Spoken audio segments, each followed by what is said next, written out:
అదే స్తోత్రం చెబుతా, ప్రార్థన లేదు, రాదు.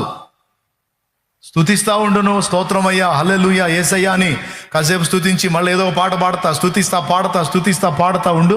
ట్రై చేయను. నీ మీదకి పరిశుద్ధాత్మ అభిషేకం రాకపోతే అప్పుడు అడుగు. నీకు తెలియకుండా అనేక సంగతుల గురించి నువ్వు ప్రార్థన చేసేటట్టు ఆయన చేస్తాడు.